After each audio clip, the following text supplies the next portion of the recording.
Jacobs. Next, we'll move to Mr. Mike Mueller. Thank you. The floor is yours. Well, thank you, Mr. Chair, and all senators, and thank you also for the opportunity to appear before you today and contribute to this important study. We have appreciated the Senate's support of the industry over the years and look forward to a great discussion today.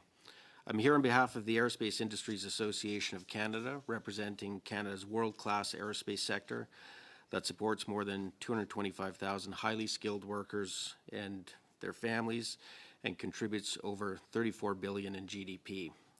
The release of Canada's Defence Industrial Strategy, which will guide this increase, or the DIS, is an important and welcome milestone, one that, as you are aware of, our industry has long been calling for.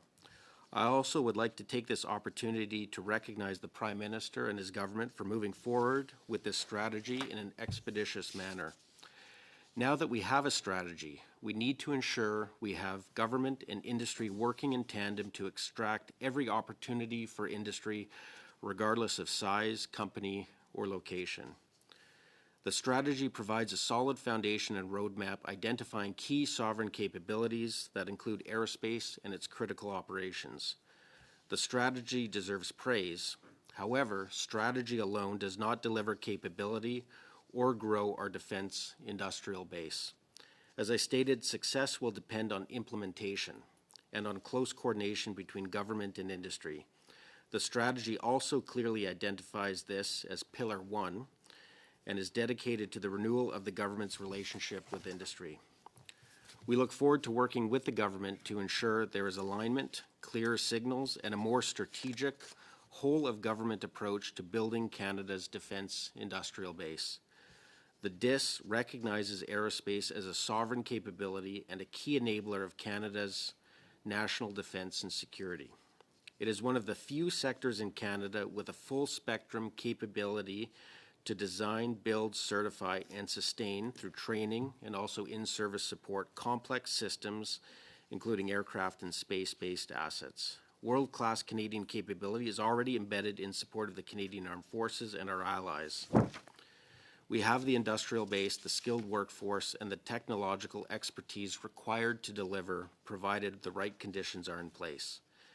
Canada's civil and defence aerospace sectors are deeply interconnected, relying on the same workforce, supply chains, and industrial capabilities. One cannot thrive without the other. An integrated approach will strengthen alignment across civil and defence priorities and reinforce Canada's long-term competitiveness in the strategic sector. The question before this committee is how increased defence spending will translate into real capability for the Canadian Armed Forces and real gains for Canadian industry, economy, and workforce. If Canada is serious about strengthening its defence industrial base, which I believe they are, the focus must now be on execution, moving quickly from intent to implementation. The strategy sets a clear direction towards security, sovereignty, and prosperity. It also reinforces a fundamental point. Without industry, there is no defence.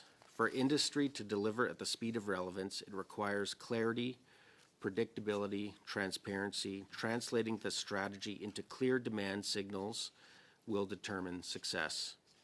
In this context, procurement reform is essential, and the Defence Investment Agency will be critical to this effort. I expect that the Defence Investment Agency, or DIA, a lot of acronyms, will better align defence requirements, industrial policy, and procurement decisions, helping ensure spending translates into real capability. Industry is encouraged by its creation, and as the government will be putting forward legislation, we are encouraged that the government has identified the DIA as a catalyst for change and not an additional layer of process. We feel there is political commitment towards a broader cultural shift across government with stronger incentives for speed, collaboration, and results driven from the top, and we are looking for and expect clear accountability. The global security environment is rapidly evolving, and with allies and competitors scaling their industrial capacity at speed. Canada's aerospace sector is a strategic advantage, and the opportunity now is to fully leverage it. The Defence Industrial Strategy sets the direction. The task ahead is to ensure that increased defence spending translates into timely procurement decisions and real capability. That will require alignment across policy, procurement, and industry, and a consistent approach that gives companies the confidence to invest and scale in Canada. It will also require moving with greater speed, recognizing that timely capability is itself a strategic advantage. Canada can be a stronger ally by being stronger at home. Canada's aerospace industry stands ready to partner with government to deliver on these objectives. Thank you very much.